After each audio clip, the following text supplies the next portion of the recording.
قال ألم أقل لك إنك لن تستطيع معي صبرا قال إن سألتك عن شيء بعدها فلا تصاحبني قد بلغت من لدني عذرا فانطلقا حتى إذا أتيا أهل قرية استطعما أهلها فأبوا أن يضيفوهما فوجدا فيها جدارا يريد أن ينقض فأقامه قال لو شئت لاتخذت عليه أجرا قال هذا فراق بيني وبينك سأنبئك بتأويل ما لم تستطع عليه صبرا أما السفينة فكانت لمساكين يعملون في البحر فأردت أن أعيبها وكان وراءهم ملك يأخذ كل سفينة غصبا وأما الغلام فكان أبواه مؤمنين فخشينا أن يرهقهما طغيانا وكفرا فأردنا أن يبدلهما ربهما خيرا منه زكاة وأقرب رحما نحمده ونصلي على رسول الكريم اما بعد فاعوذ باللہ من الشیطان الرجیم بسم اللہ الرحمن الرحیم رب اشرح لي صدری ويسر لي امری واحلل عقدۃ من لسانی یفقهوا قولی رب زدنی علما اللهم فقهنا في الدین اللهم علمهم الكتاب والحکمة رب یسر ولا تعسر وتمم لنا بالخیر ربک نستعین یا فتاح یا علیم۔ السلام علیکم ورحمۃ اللہ وبرکاتہ۔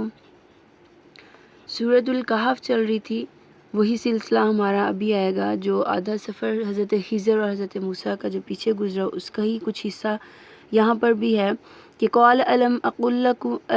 لک انک لن تستطیع معی صبرا اس نے کہا میں نے تم سے کہا نہ تھا کہ تم میرے ساتھ صبر نہیں کر سکو گے۔ سفر کے شروع میں ہی حضرت خضر اور حضرت موسیٰ علیہ السلام کا یہ ہو گیا تھا کہ حضرت خضر نے کہا تھا کہ آپ میرے ساتھ سفر تو کر رہے ہیں لیکن آپ اس سفر میں میرے ساتھ صبر نہیں کر پائیں گے، جس پر حضرت موسیٰ نے کہا کہ نہیں میں صبر کروں گا، اور انہوں نے کوسچن کیا، پھر جیسے کشتی میں سوراخ کیا فوراً سے بول پڑے۔ پھر حضرت خضر نے کہا میں نے تم سے کہا نہیں تھا کہ تم اس پر صبر نہیں کر سکو گے، تو انہوں نے کہا کہ چلیں میری غلطیوں کو معاف کر دیں، میں آگے جو ہے وہ احتیاط کروں گا۔ پھر انہوں نے دوبارہ بچے کے قتل کے اوپر جو ہے وہ سوال کر دیا، پھر تیسری جب دیوار کو جو گر رہی تھی اس کو کھڑا کیا، پھر سوال کر دیا، تو حضرت خضر نے کہا میرے اور تمہارے درمیان میں جدائی ہے۔ پھر انہوں نے اس کی تعویلات بتائی تھیں۔ تو اس پر بھی وہی ہے کہ موسیٰ نے کہا اس کے بعد اگر میں آپ سے کچھ بھی پوچھوں تو آپ مجھے ساتھ نہ رکھ لیجئے، تو اب میری طرف سے آپ کو عذر مل گیا۔ پھر وہ آگے چلے، یہاں تک کہ ایک بستی میں پہنچے اور وہاں کے لوگوں سے کھانا مانگا، مگر انہوں نے ان دونوں کی ضیافت سے انکار کر دیا۔ وہاں انہوں نے ایک دیوار دیکھی جو گرا چاہتی تھی، اس شخص نے اس دیوار کو قائم کر دیا۔ موسیٰ نے کہا اگر آپ چاہتے تو اس کام کی اجرت لے سکتے تھے۔ اس نے کہا بس میرا اور تمہارا ساتھ ختم ہوا، اب میں تمہیں ان باتوں کی حقیقت بتاتا ہوں جن کے اوپر تم صبر نہ کر سکے۔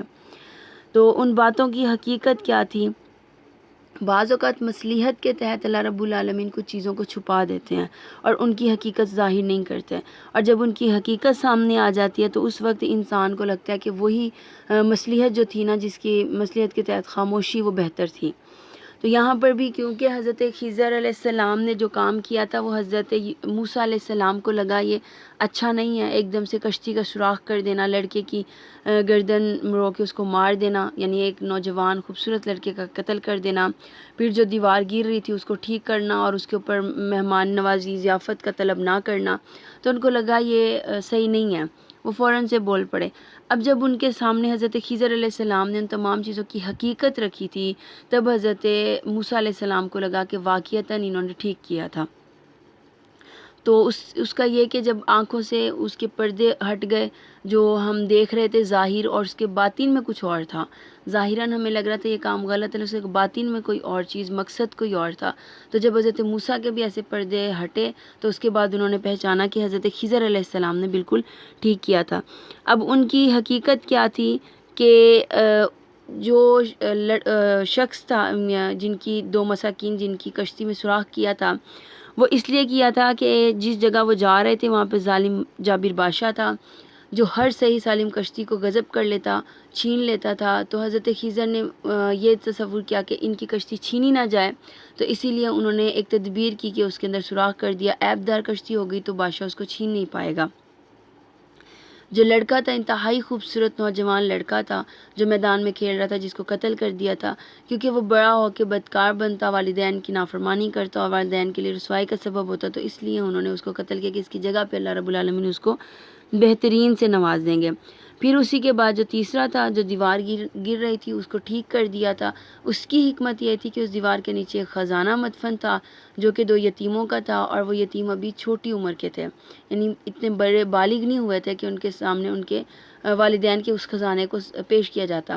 تو اگر وہ دیوار گر جاتی تو خزانہ ظاہر ہو جاتا، اور بچے بہت چھوٹے تھے، تو وہاں پر حکمت اور تدبیر یہ کی حضرت خضر نے کہ دیوار کو ٹھیک کر دیا کہ ٹھیک دیوار ہے، اس کے نیچے خزانہ مدفن ہو گیا تو کسی کو پتہ نہیں چلے گا۔ جب وہ بچے اپنی بلوغت کی عمر کو، اپنی جوانی کی عمر کو پہنچیں گے تو اپنے والدین کا وہ جو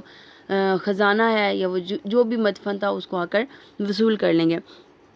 پھر اس کے بعد اللہ رب العالمین نے حضرت ذوالقرنین علیہ السلام کا جو قصہ ہے وہ بیان کیا ہے۔ حضرت ذوالقرنین نے 3 سفر کیے تھے، ان کی 3 مہم تھی، ایک مغربی اور ایک مشرقی اور ایک جو ہے وہ شمال کی جانب پر تھا۔ تو وہاں پر دیکھیں کہ انہوں نے جب مغربی سائڈ پر گئے تو وہاں انہوں نے دیکھا کہ جو وہ سورج ہے وہ ایک کیچڑ کے اس پر ڈوب رہا ہے، اور انہیں لگا کہ ان پہاڑوں کی اوٹ کے پیچھے وہ جائے گا۔ پھر انہوں نے آخری حد تک، یعنی اس مغربی حصے کی آخری حد تک سفر کیا، تو یہ جانا کہ وہ جو سورج ہے وہ ان پہاڑوں کے پیچھے گیا ہے، یعنی وہ ڈوبا نہیں ہے۔ تو وہاں انہوں نے ایک قوم کو پایا جو اللہ کی نافرمانی کرتی تھی، سرکشی کرتی تھی، تو حضرت ذوالقرنین علیہ السلام کو اللہ نے کہا کہ ان کو واضح نصیحت کریں۔ پھر انہوں نے وہاں پر وہی کیا، اللہ رب العالمین کی جو حقیقت تھی لوگوں کے سامنے وہ پیش کی۔ پھر دوسرا جو سفر انہوں نے کیا مشرقی سائڈ پر، تو اس کا بھی یہی تھا کہ وہاں پر بھی ایک قوم انہوں نے دیکھی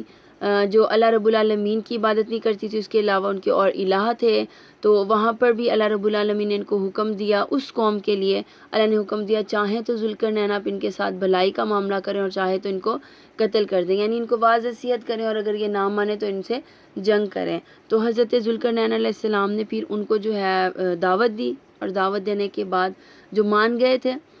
تو ان سے تو نہیں، لیکن جو نہیں مانے تھے، سرکشی پہ اڑے ہوئے تھے، ان سے پھر انہوں نے اکیلے جنگ کی تھی۔ پھر اس کے بعد جو تیسرا سفر ان کا، تیسری مہم ہے ان کی، شمال والی سائڈ پر ہے، اور وہ جو سد انہوں نے بنائی تھی وہ اسی سائڈ پر ہے۔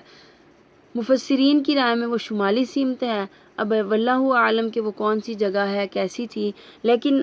یہاں جو قصہ ہمارے پاس آ رہا ہے اس کے بعد میں یہی کہ اللہ رب العالمین کہہ رہے ہیں کہ حضرت ذوالقرنین جب اس سفر پر گئے، اس جگہ پر گئے، تو وہاں انہوں نے ایک قوم کو پایا جنہوں نے حضرت ذوالقرنین سے مدد طلب کی تھی۔ انہوں نے کہا تھا ذوالقرنین یاجوج ماجوج جو ہیں وہ بہت ہمیں تنگ کرتے ہیں، وہ ہر جگہ سے نکل کر آتے ہیں اور ہر چیز کو تباہ و برباد کر دیتے ہیں، تو ہماری ان کے مقابلے میں مدد فرمائیں۔ تو انہوں نے کہا تھا اس کے اوپر آپ چاہیں تو ہم سے مال و اسباب بھی لے لیں، تو حضرت ذوالقرنین نے کہا کہ اللہ رب العالمین کی جانب سے میرے پاس بہت زیادہ مال ہے، اسباب موجود ہے، لیکن آپ نے مجھے جو ہے وہ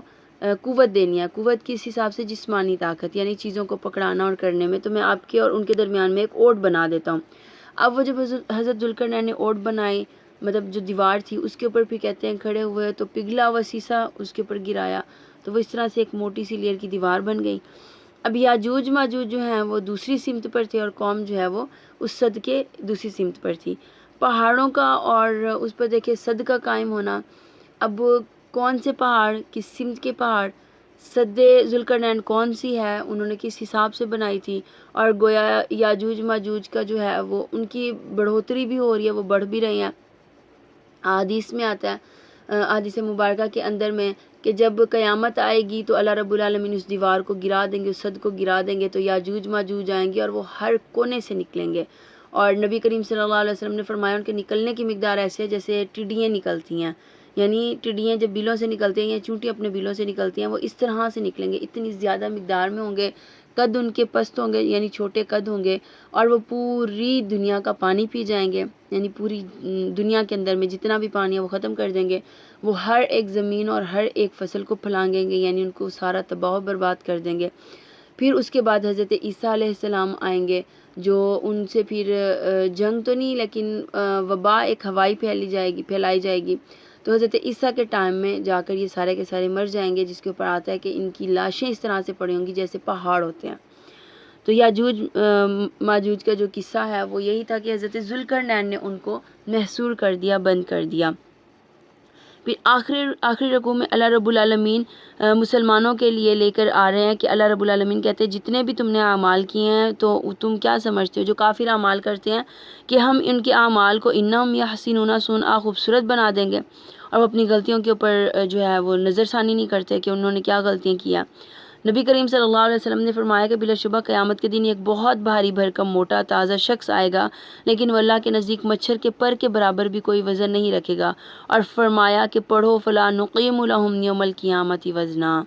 دیکھیں اس دن اللہ رب العالمین برابر ہمارے ساتھ انصاف کر دیں گے، اور اللہ کہتے ہیں میں کسی کے بھی حق میں کمی نہیں کروں گا، حتیٰ کہ رائی کے دانے کے برابر بھی کسی کی نیکی ہوگی تو میں اس کو بھی لا کر کھڑا کر دوں گا، اسے بھی سامنے لے آؤں گا. تو بھاری بھرکم اجسام سے کچھ نہیں، اللہ کے نزدیک اعمال سب سے پہلے ہیں. پھر اللہ کافروں کے لیے کہتے ہیں کہ ان کی جزا جہنم ہے، اس کفر کے بدلے جو انہوں نے کیا اور اس مذاق کی پاداش میں جو وہ میری آیات اور میرے رسولوں کے ساتھ کرتے رہے. اس کے برعکس وہ لوگ جو ایمان لائے، جنہوں نے نیک عمل کیے، ان کی میزبانی کے لیے فردوس کے باغات ہوں گے جن میں وہ ہمیشہ رہیں گے، اور کبھی اس جگہ سے نکل کر کہیں جانے کو ان کا دل نہیں کرے گا. دیکھیں فردوس کے باغات اللہ رب العالمین کا کہ انہوں نے 100 جنتوں کے 100 درجے رکھے. اب ہر جنت دوسرے سے الگ ہے، اس لیے نبی کریم صلی اللہ علیہ وسلم نے ترغیب دی تھی نا کہ جب بھی تم اللہ رب العالمین سے مانگو تو جنت الفردوس ہی مانگو. اللہم انی اسألک الجنت الفردوس، میں آپ سے اللہ رب العالمین جنت الفردوس طلب کر رہی ہوں. تو وہ آخری ہے،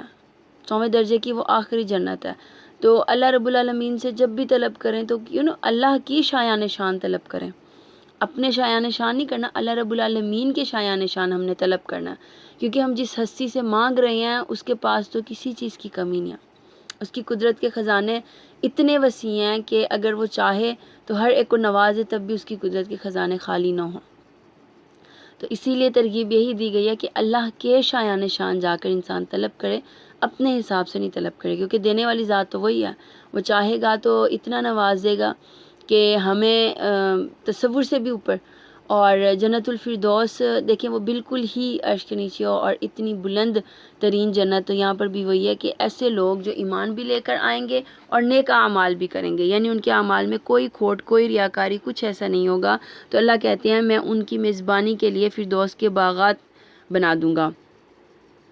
اے محمد صلی اللہ علیہ وآلہ وسلم کہہ دیجئے اگر سمندر میرے رب کی باتیں لکھنے کے لیے روشنائی بن جائیں، یعنی سیاہی بن جائیں، تو وہ ختم ہو جائے مگر میرے رب کی باتیں ختم نہ ہوں، بلکہ اگر اتنی ہی سیاہی ہم اور لے آئیں تو وہ بھی کافی نہ ہوگی. یعنی اللہ رب العالمین کے جو کلمات ہیں وہ اتنے زیادہ ہیں کہ اللہ کہتے ہیں کہ اگر پوری دنیا کا پانی جو ہے وہ روشنائی سیاہی بن جائے اور اتنے ہی اور لے کر آئیں تب بھی آپ کے رب کے کلام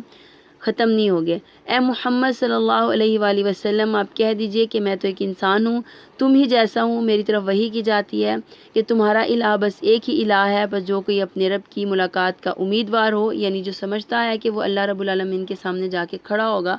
اس کی حاضری ہوگی، اسے چاہیے کہ وہ نیک عمل کرے اور بندگی میں اپنے رب کے ساتھ کسی اور کو شریک نہ کرے. اور اب اللہ رب العالمین بارہا مقام پر ایک ہی چیز لا رہے ہیں، میرے ساتھ کسی کو شریک نہیں بنانا. اور بہت ناپسند ہے اللہ کو یہ.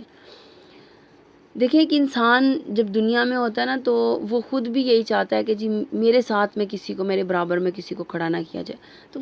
وہ تو رب ہے جس نے کائنات بنائی، جس نے جہان بنائے، ایک بھی نہیں بنایا، بہت سے جہان بنائے. اور ہمیں نہیں پتا ان جہانوں کی کیفیت کیسی ہوگی، ان کے احوال کیسے ہوں گے. زمین اور آسمان کے ہمیں جو مختصراً بتا دیے جاتے ہیں، اور پوری زمین کے احوال ہم بھی نہیں جانتے، لیکن وہ رب جانتا ہے. الہ کی خصوصیت یہی ہے کہ وہ ہر ایک کے اوپر نظر رکھے ہوا ہے، ہر ایک کی ہی خبر رکھتا ہے، ہر ایک کے متعلق اسے سارا کچھ پتہ ہے کہ وہ نیک کیا کر رہا ہے، وہ بد کیا کر رہا ہے، اس کے ساتھ میں حالات کیسے پیش آ رہے ہیں. تو صرف یہی کہ اللہ رب العالمین کو یہ پسند نہیں ہے کہ اس کے ساتھ میں اللہ کا کوئی اور شریک لے کے آئیں. قرآن میں اللہ نے خود ہی اس بات کو ریجیکٹ کیا اور ساتھ میں کہا اگر بہت سے اور شریک ہوتے تو نظام قدرتی سارا جو ہے وہ تہس نہس ہو جاتا. الہوں میں اختلاف، اب ایک مجمع کے اندر میں 100 افراد ہو تو ان 100 کی الگ الگ سوچ ہوگی، ان 100 کا الگ الگ پوائنٹ آف ویو ہوگا، تو اختلاف ایک چھوٹی سی بات میں یہاں 100 لوگوں کے درمیان پیدا ہوتا ہے۔ تو اللہ رب العالمین نے فرمایا جو میں کائنات کا نظام چلا رہا ہوں، اگر اس میں کسی اور کو شریک کر لیتا تو پھر تو پوری کائنات کا نظام ہی برباد ہو جاتا، تہس نہس ہو جاتا، تو اسی لیے وہ ناپسند کرتا ہے کہ اس کے ساتھ کسی کو بھی شریک بنایا جائے۔ أعوذ بالله من الشيطان الرجيم. بسم الله الرحمن الرحيم. كافها يا عين صاد ذكر رحمة ربك عبده زكريا إذ نادى ربه نداء خفيا قال رب إني وهن العظم مني واشتعل الرأس شيبا ولم أكن بدعائك رب شقيا وإني خفت الموالي من ورائي وكانت امرأتي عاقرا فهب لي من لدنك وليا يرثني ويرث من آل يعقوب واجعله رب رضيا يا زكريا إنا نبشرك بغلام اسمه يحيى لم نجعل له من قبل سميا قال رب أنى يكون لي غلام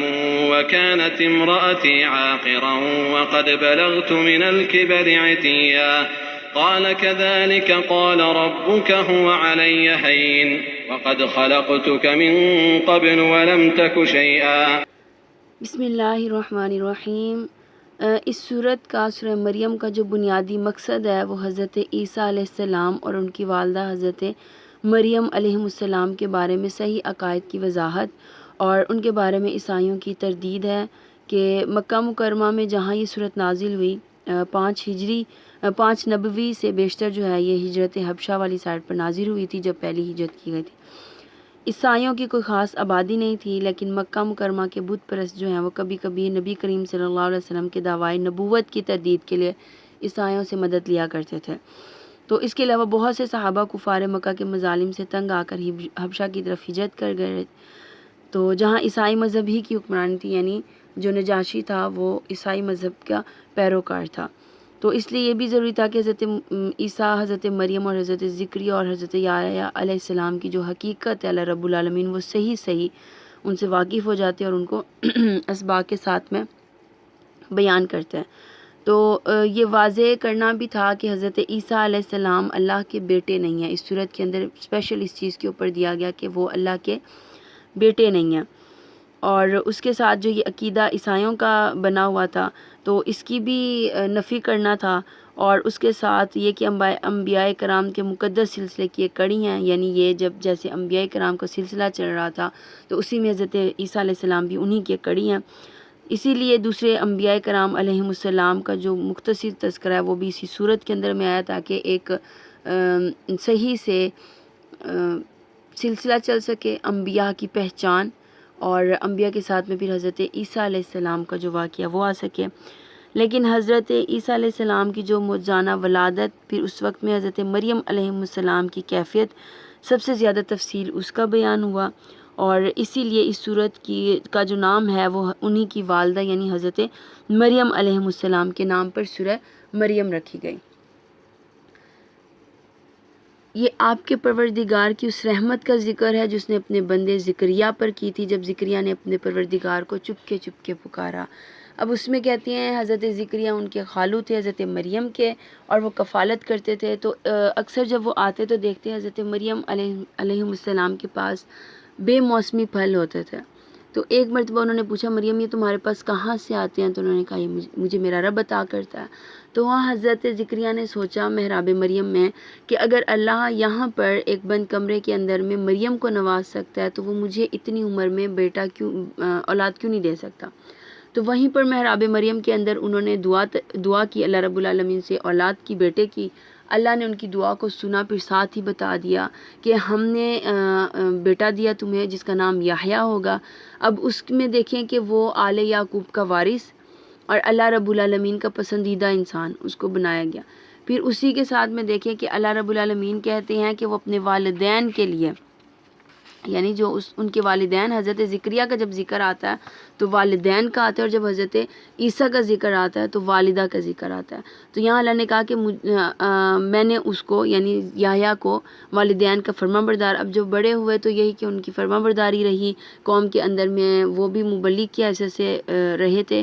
تو اللہ نے پھر کہا کہ خود طلب کر لیا حضرت ذکریہ نے حضرت یحییٰ کو، اللہ نے بشارت بھی دے دی، نام بھی خود تجویز کر دیا، اور اللہ رب العالمین نے فرمایا اس سے پہلے میں نے اس نام کا کوئی بھی لڑکا زمین پر نہیں بھیجا، یعنی یہ پہلا نام تھا جس کا یحییٰ رکھا گیا تھا۔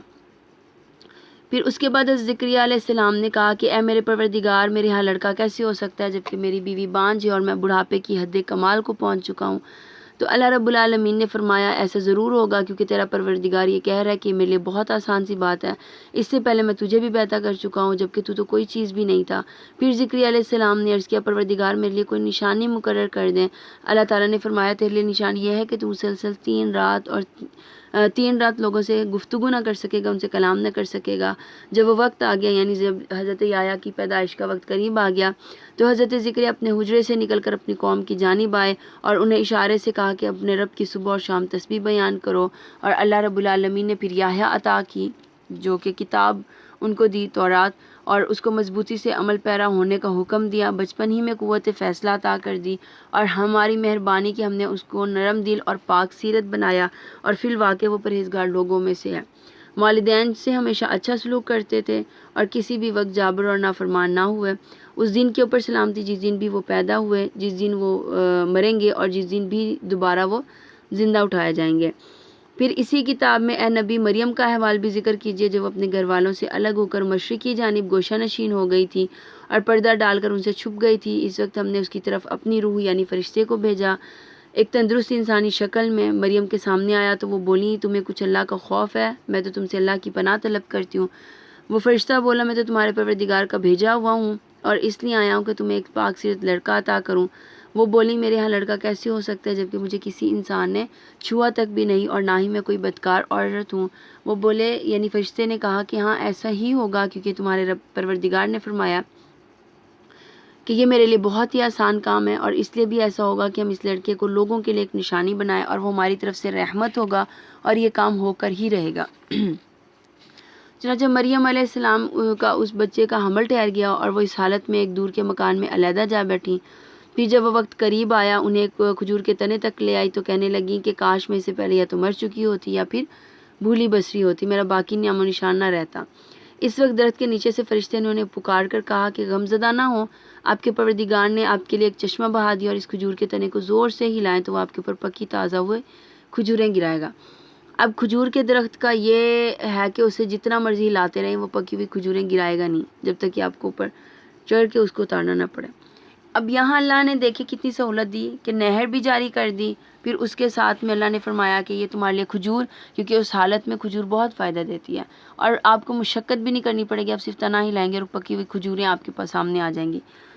بس کھاؤ پیو اور اپنی آنکھوں کو ٹھنڈا کرو، یعنی اپنے اس بچے سے اپنی آنکھوں کو ٹھنڈا کرو۔ پھر اگر تو کوئی آدمی آپ کو دیکھے تو آپ اس سے کہہ دیجیے گا کہ آج میں نے رحمان کے نام کے روزے کی نیت کی ہے، یعنی آج میں کسی سے کلام نہیں کروں گی۔ پھر جب وہ بچہ پیدا ہو گیا تو وہ اپنی قوم میں اٹھائے ہوئے آئیں اور ان کی قوم نے کہا کہ مریم تم تو بہتان والی چیز لائی ہو، اور اے ہارون کی بہن، یہاں پر وہ انہوں نے نسبت دی حضرت ہارون کی، یہ ویسے نسبت دی گئی تھی، یہ حضرت موسیٰ کے والد کا نام بھی عمران تھا اور حضرت مریم کے والد کا نام بھی عمران تھا۔ تو اکثریت کی جو ہے نا وہ مغالطہ یہ کر دیتے ہیں کہ وہ حضرت موسیٰ کی ہی بہن بنا دیتے ہیں ان کو، یہ حضرت موسیٰ کی بہن نہیں ہے، نسبت میں انہوں نے ویسے کہا، یہاں پر کہہ دیا کہ اے ہارون کی بہن، نہ تو آپ کا باپ کوئی برا آدمی تھا اور نہ ہی آپ کی والدہ جو ہے وہ بدکار تھی۔ مریم نے اس بچے کی طرف اشارہ کر دیا تو قوم کے لوگ کہنے لگے ہم اسے کیا کلام کریں گے جو خود گود کا ایک بچہ ہے۔ تو وہ بچہ فوراً سے بول اٹھا کہ قال انی عبد اللہ آتانی الکتاب وجعلنی نبیا وجعلنی مبارکا اینما کنت واوصانی بالصلاۃ والزکاۃ ما دمت حیا وبرا بولدتی ولم یجعلنی جبارا شقیا والسلام علی یوم ولدت ویوم اموت ویوم ابعث حیا۔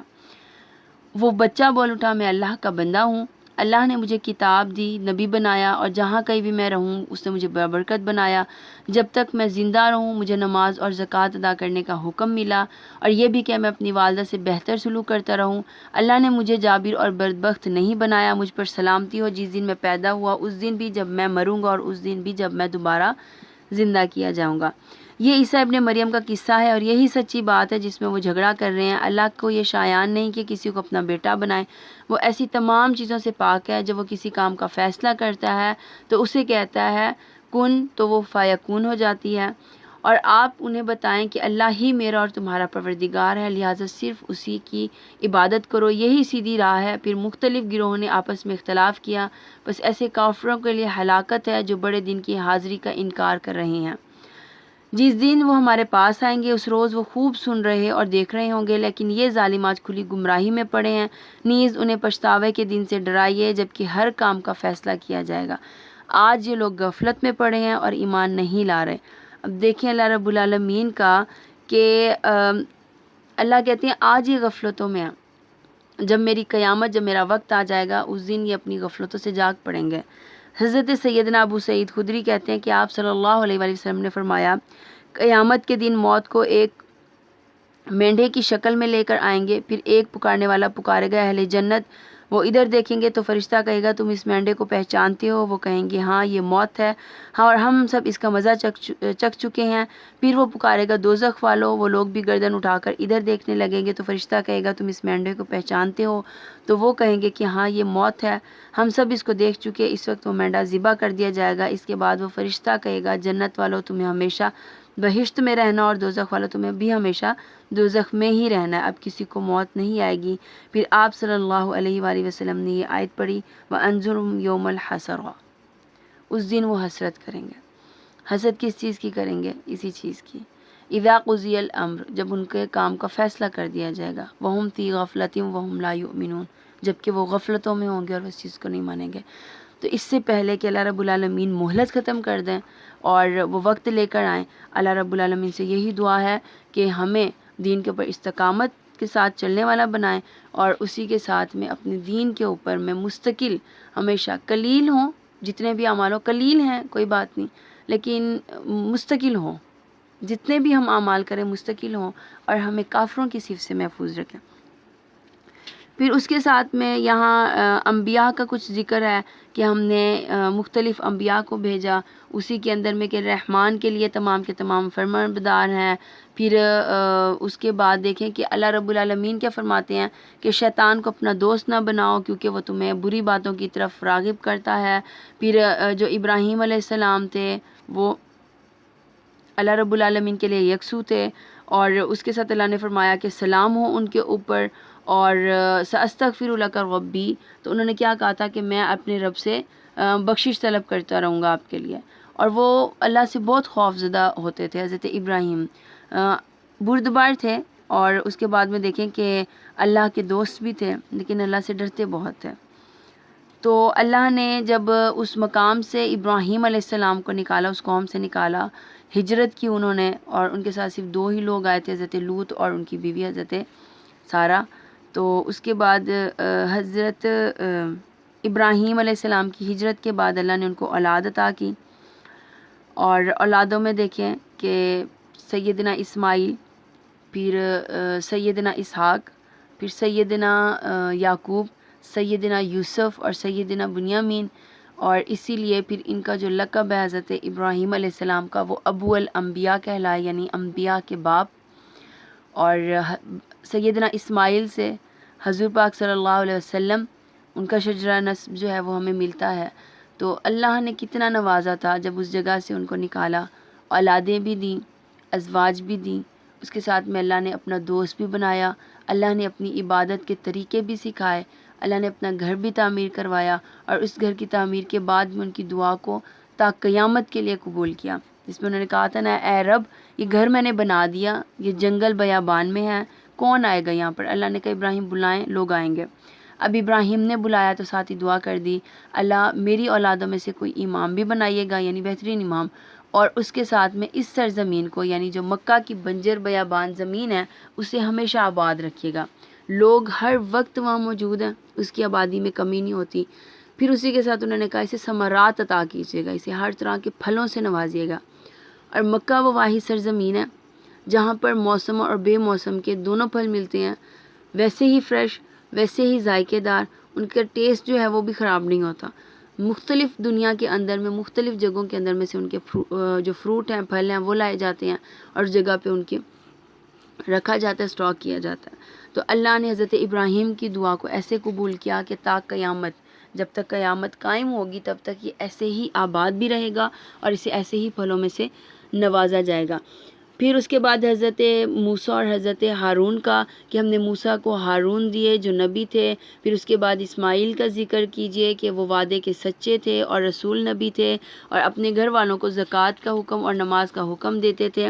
پھر اس کے بعد ادریس علیہ السلام کا ذکر کیجئے کہ وہ صدیق النبیہ یعنی سچے نبی تھے، ہم نے ان کو ایک بلند مقام پر فائز کیا۔ اور ایسے ہی تمام انبیاء کرام علیہم السلام کو ہم نے انعامات عطا کیے، پھر ان کی اولادوں کو بھی یعنی آدم کی اولادوں کو بھی۔ پھر اس کے ساتھ ہم نے نوح علیہ السلام کے ساتھ ان کو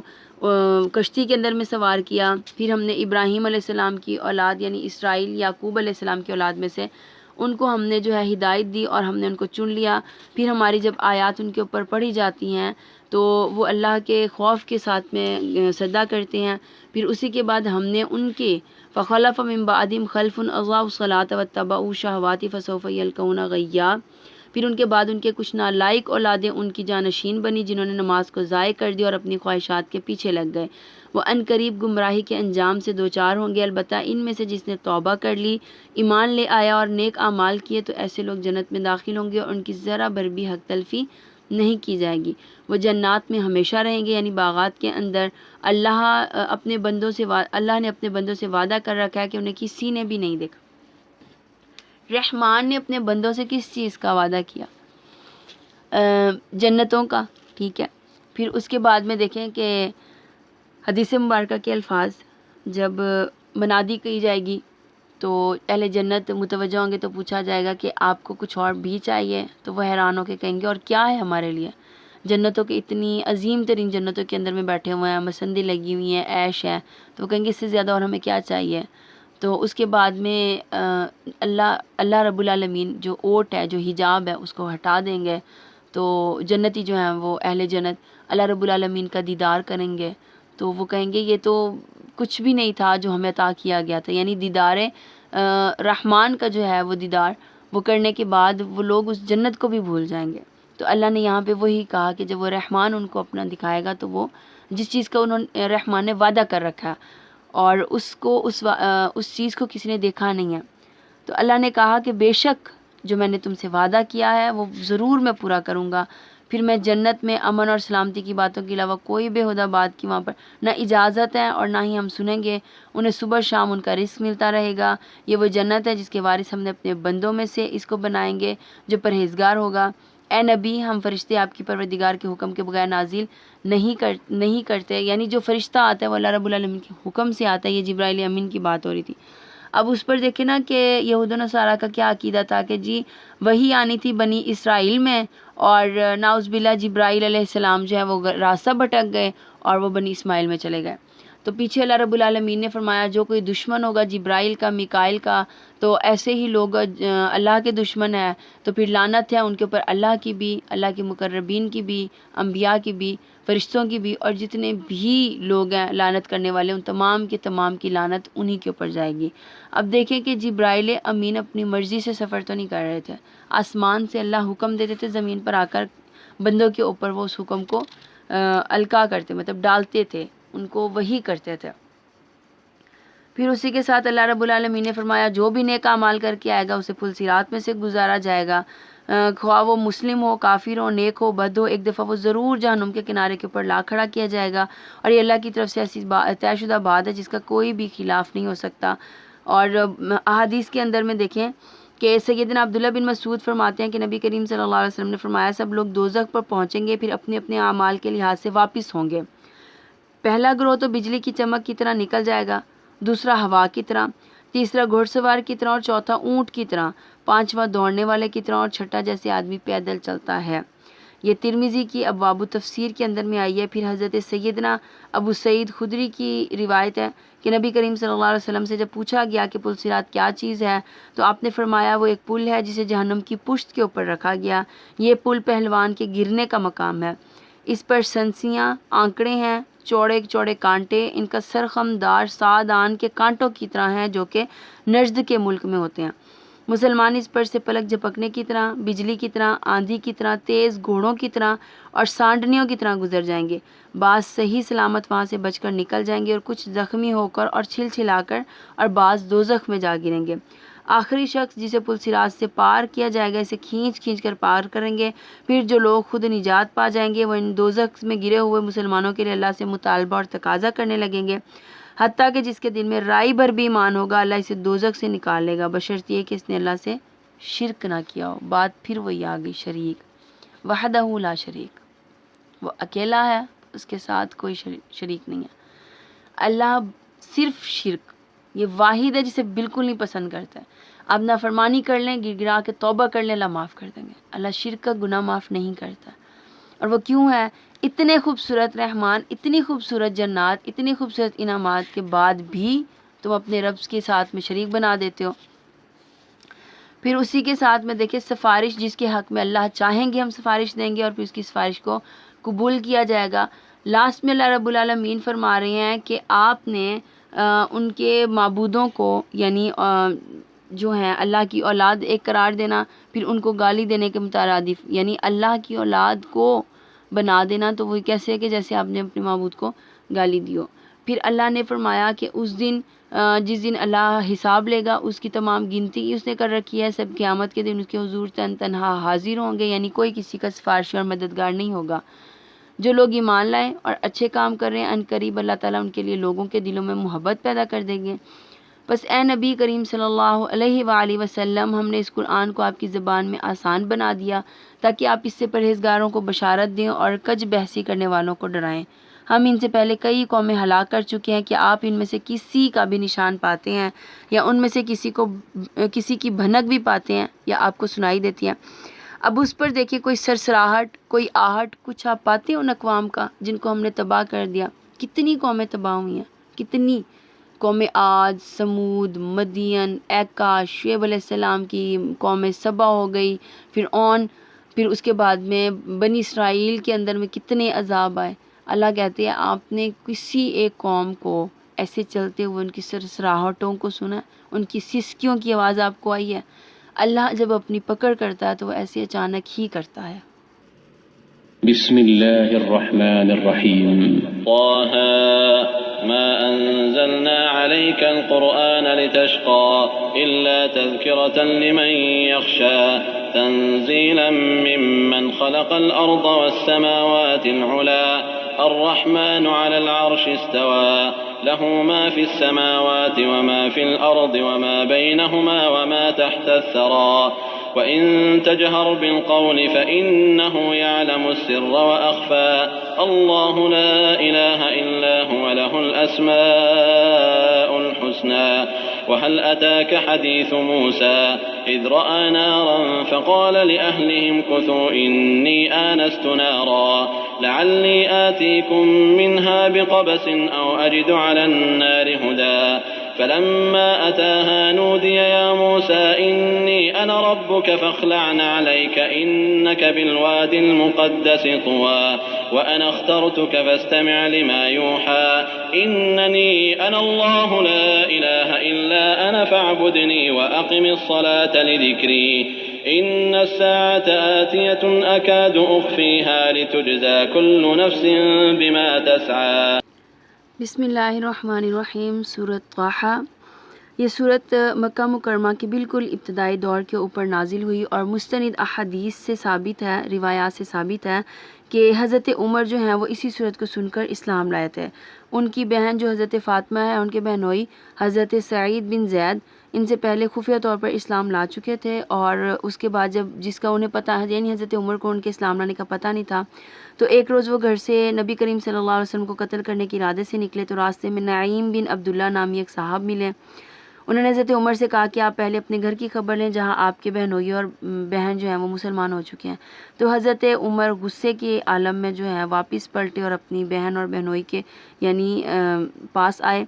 تو وہاں پر دیکھیں کہ حضرت خباب بن ارت جو ہیں وہ اس صورت یعنی سورۃ طٰہٰ پڑھ رہے تھے۔ تو حضرت عمر کو آتے دیکھا تو انہوں نے وہ صحیفہ جس کے اوپر سورۃ طٰہٰ لکھی ہوئی تھی وہ کہیں چھپا دیا، لیکن حضرت عمر جو ہیں وہ پڑھنے کی آواز کو سن چکے تھے، تو انہوں نے کہا کہ مجھے پتہ چل گیا کہ تم مسلمان ہو چکے ہو، اور یہ کہہ کر بہن اور بہنوئی کو دونوں کو بہت مارا۔ اس وقت دونوں نے کہا کہ آپ ہمیں کوئی بھی سزا دے دیں، یعنی کچھ بھی آپ ہمیں کرنا چاہیں کر دیں، لیکن ہم اپنے اسلام کو نہیں چھوڑیں گے، یعنی ہم مسلمان ہو چکے ہیں، اور جو نبی کریم صلی اللہ علیہ وسلم کی طرف کلام اللہ نے بھیجا ہے وہ پڑھ رہے تھے۔ تو حضرت عمر نے کہا کہ اچھا دکھاؤ مجھے وہ کیسا ہے، یعنی وہ انہوں نے کہا کہ ہم اس کو پڑھتے رہیں گے، ہم مذہب کو نہیں چھوڑیں گے۔ تو حضرت عمر نے کہا کہ وہ مجھے دکھائیں وہ کلام کیسا ہے۔ تو ان کے دل میں خوف آیا کہ کہیں ان کو جو ہے وہ پھاڑ نہ دیں یا کچھ بھی ایسا، لیکن بہرحال اسے صحیفہ لا کر دیا گیا۔ تو حضرت عمر نے اسے پڑھا، تو پڑھ کر وہ حیران رہ گئے کہ یہ کسی انسان کا کلام نہیں ہو سکتا، اس نے احسن طریقے سے کلام اور اتنے مدبر طریقے سے ایک ایک ترتیب کے ساتھ میں، تو انہیں اس بات کا یقین ہو گیا کہ یہ اللہ رب العالمین ہی کا کلام ہے۔ پھر حضرت خباب بن ارت نے جو ہے انہیں اسلام لانے کی ترغیب دی، پھر نبی کریم صلی اللہ علیہ وسلم کو جو ہے ان کو بتایا، تو انہوں نے دعا فرمائی کہ ابو جہل یا عمر بن عبد الخطاب میں سے کسی ایک کو، عمر بن خطاب میں سے کسی ایک کو جو ہے وہ مسلمان کر دیں، یعنی اسلام کی توفیق دے دیں، جس پر واقعہ بھی آتا ہے اکثر علماء کرام کا، آپ نے سنا بھی ہوگا کہ علیم بذات الصدور، کہ اللہ تو دلوں کے حال اور دلوں کے بھید جانتا ہے۔ تو اللہ رب العالمین نے جب دیکھا دونوں کی دعا، آپ نے دونوں کی دعا مانگی تھی یا ابو جہل سے یا پھر عمر سے، تو اللہ نے جب دونوں کے دلوں کو دیکھا تو وہاں پر اللہ فرماتے ہیں کہ ابو جہل کا جو نام تھا اصل میں لقب اس کو دیا گیا تھا سرداران قریش کے درمیان، وہ ابو الحکم کا دیا گیا تھا۔ ابو الحکم یعنی حکمت کا باپ، حکمتوں کا علم اس کے پاس بہت تھا، حکمت بہت تھی، ذہین بہت تھا، اس کے پاس ذہانت بہت تھی۔ سرداران قریش کی ان مجالس میں ابو جہل جایا کرتا تھا جہاں پہ 40 سال کے لوگوں کو جانے کی اجازت ہوتی تھی، اور یہ بچپن میں جایا کرتا تھا، یعنی اتنا ذہین تھا کہ یہ عمر رسیدہ لوگوں کے ساتھ میں بیٹھ کے کلام کرتا تھا۔ پھر جب اللہ کے نبی نے طلب کیا تو اللہ رب العالمین نے فرمایا میں نے دونوں کے دلوں کو حال کو دیکھا، ایک کے پاس بہت علم تھا لیکن وہ ضد، عناد، تکبر کی وجہ سے اس نے نبی کریم صلی اللہ علیہ وسلم کا انکار کیا۔ پھر جب دوسرے کو دیکھا یعنی حضرت عمر کے دل کو دیکھا تو اللہ رب العالمین نے فرمایا وہ تو تھا ہی لا علم، ان کے پاس علم نہیں تھا، صرف لا علمی کی وجہ سے ضد کے اوپر اڑے ہوئے تھے۔ تو اللہ نے پھر حضرت عمر کو چنا، پھر ان کو علم عطا کیا، اور پھر مسلمانوں کو مسلمان کر کے نبی کریم صلی اللہ علیہ وسلم کے ساتھ میں سپورٹر کے طور پر کھڑا کر دیا۔ تو یہاں اسی کی ہے کہ وہ پھر نبی کریم صلی اللہ علیہ وسلم کے پاس آئے تھے۔ پھر اس کے بعد جس زمانے میں صورت نازل ہوئی تھی تو وہاں مسلمانوں کو بہت زیادہ آزمائش اور تکلیف کا سامنا کرنا پڑتا تھا، کیونکہ کفار مکہ نے عرصہ حیات بالکل ہی تنگ کر دیا۔ 13 سال جو نبی کریم صلی اللہ علیہ وسلم نے وہاں پر بسر کیے تھے، انتہائی مشقت کے، مشکل ترین، صحابہ کے ہوں، صحابیات کے ہوں، آپ صلی اللہ علیہ وسلم کے گھر کے ہوں، آپ کی ذات کے ہوں، بہت حالات تنگ کر دیے تھے انہوں نے۔ اور اس کے بعد دیکھیں کہ جب وہ 10 سال مدینہ میں رہے، اللہ نے یثرب کو مدینہ بنایا، ہر طرح کی چیزوں سے نوازا، اس کی ہوائیں اتنی خوبصورت، اتنی ٹھنڈی ہوتی ہیں یثرب کی، جب وہ چلتی ہیں تو پتہ چلتا ہے، محسوس ہوتا ہے کہ ہم کسی جگہ بیٹھے ہوئے ہیں، اتنی خوبصورت ہوائیں۔ تو اللہ نے وہاں پر پھر مسلمانوں کو بہت زیادہ قوت بھی دی، بدر کی جنگ، پھر احد کی، پھر خندق، حنین، تبوک، یہ تمام جنگیں ہوئیں، پھر سریے ہوئے، مسلمانوں کی ایک جماعت کھڑی ہوئی، وہاں سے اسلام کو صحیح معنوں میں فروغ ملا۔ اور دیکھیں 13 سال مکی دور کو دیکھ لیں اور 10 سال مدنی دور کو دیکھ لیں تو سب سے زیادہ جو ہے نا وہ ہائی لائٹ کیا جاتا ہے مدنی دور کو، کیونکہ تمام کام جو ہیں وہ مدنی دور کے اندر میں ہی ہوئے تھے۔ ہم نے آپ پر یہ قرآن اس لیے نازل نہیں کیا کہ آپ مشقت میں پڑ جائیں۔ اب اس آیت کا جو نزول ہے اس میں یہ کہ بعض روایات میں آتا ہے کہ جب یہ صورت نازل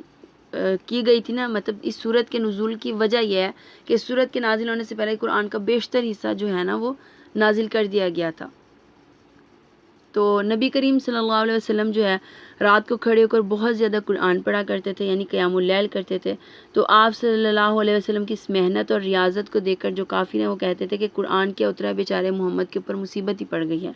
یعنی مشقت ہی پڑ گئی. تو اس موقع پر اللہ نے یہ آیت نازل کی تھی کہ ہم نے آپ پر یہ قرآن اس لیے نازل نہیں کیا کہ آپ مشقت میں پڑ جائیں. یہ تو ہر اس شخص کے لیے نصیحت ہے جو اللہ سے ڈرتا ہے، اس ذات کی طرف سے نازل ہوا ہے جس نے زمین اور بلند آسمانوں کو پیدا کیا. رحمان نے اپنے عرش پر قرار پکڑا، اور جو کچھ آسمانوں میں ہے اور جو کچھ زمین میں ہے اور جو کچھ ان دونوں کے درمیان ہے اور جو کچھ زمین کی انتہائی گہرائیوں کے اندر میں، ہمیں نہیں پتہ زمین کے نیچے کیا ہے، ان تمام کا مالک وہی ہے. اور وہ بلند آواز سے بھی اور چپکے چپکے سے پکاری ہوئی آواز کو بھی سنتا ہے اور وہ اس کا جواب دیتا ہے. اللہ کے سوا کوئی الہ نہیں، اس کے سارے ہی نام بہت اچھے ہیں، لہ الاسماء الحسنی، اس کے تمام کے تمام نام بہت اچھے ہیں. پھر حضرت موسیٰ کا یہاں پہ تھوڑا سا واقعہ آئے گا. حضرت موسیٰ علیہ السلام کے واقعے کے اندر میں کہ جب وہ میدان کے اندر میں گئے وادی طویٰ میں، پھر اللہ رب العالمین نے ان کو کہا کہ ایک نار، انہوں نے روشنی دیکھی تو وہاں پر گئے تو وہ تجلی تھی اللہ کی. پھر انہوں نے اس کو دیکھا تو آواز آئی تو ڈر گئے. پھر اللہ نے کہا کہ ڈرو نہیں موسیٰ، میں تمہارا رب ہوں. پھر اس کے بعد میں پوچھا تمہارے ہاتھ میں کیا، انہوں نے کہا یہ میرا عصا ہے، یہ میری لکڑی ہے. پھر خود ہی بتانے لگ گیا کہ میں اسے پتے بھی جھاڑتا ہوں، میں اسے مویشی بھی چراتا ہوں، میں اس پہ ٹیک لگا کے سو بھی جاتا ہوں، جب پانی کی ضرورت ہوتی ہے تو میں اس سے، یہ رسی بن جاتی ہے تو میں اس سے پانی بھی جو ہے وہ نکال لیتا ہوں. تو اس کے بعد اب اتنی خصوصیات انہوں نے گنوا دی تو ایک دم سے اللہ نے کہا موسیٰ اس کو پھینک دو. تو کہتے ہیں حضرت موسیٰ حیران بھی ہوئے کہ اتنی خصوصیات گنوا، نیچرل سی چیز ہے کہ اتنی خصوصیات گنوا دی اور مجھے حکم دے اس کو پھینک دے. خیر انہوں نے جیسے ہی پھینکا تو وہ ایک دم سے سانپ بن گیا، عذاب بن گیا. تو یہ ڈر گئے. اللہ نے کہا اب اس کو اٹھا لو. تو یہ ڈر ہوئے تو اللہ نے کہا کچھ نہیں، یہ تمہیں میں نے معجزہ عطا کیا، تم اس کو اٹھا لو. جو ید بیضا، دو ان کو عطا کیے تھے، ایک عصا اور دوسرا ید بیضا،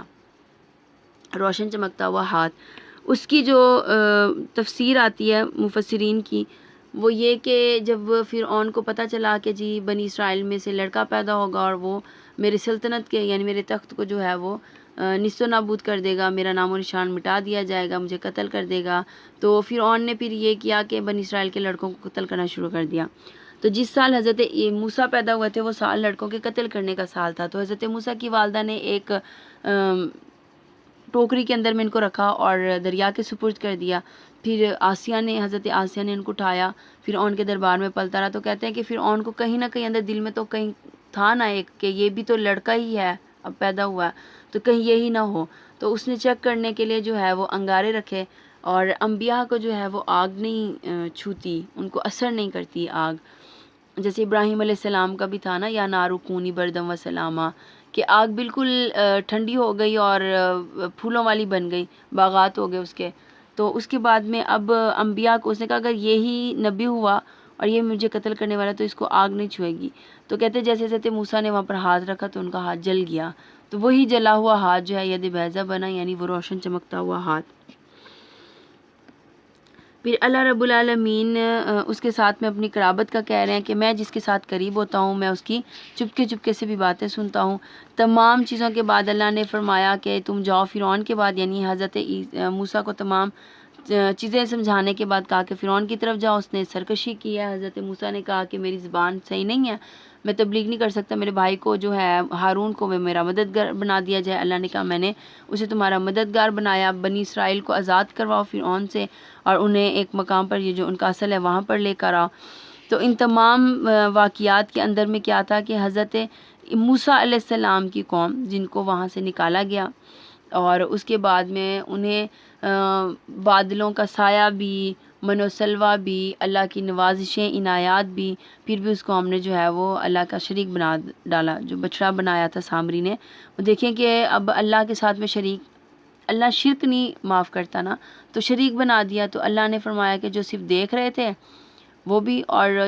جو بنا رہے تھے وہ بھی، اب ان دونوں گروہوں کو وہ گروہ قتل کرے جنہوں نے ان کو روکا تھا، یعنی اپنے بھائیوں کو.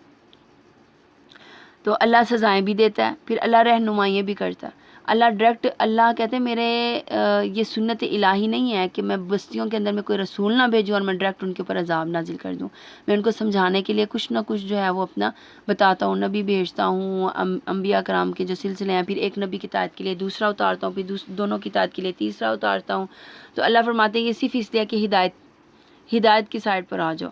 اس میں تھا نا کہ اللہ رب العالمین کو کیا پڑی ہے کہ وہ جہنم میں ہمیں بھرے. اللہ نے جہنم بنائی صرف اس لیے نا نافرمان لوگ اس کے اندر میں جائیں. تو اس تمام میں اللہ فرماتے ہیں کہ جو بھی تم اعمال کر رہے ہو وہ میں نے تمام کے تمام کو لکھا ہے، لکھ کے رکھا ہوا ہے. اور لا یذل ربی ولا ینسا، آپ کے پروردگار جو ہے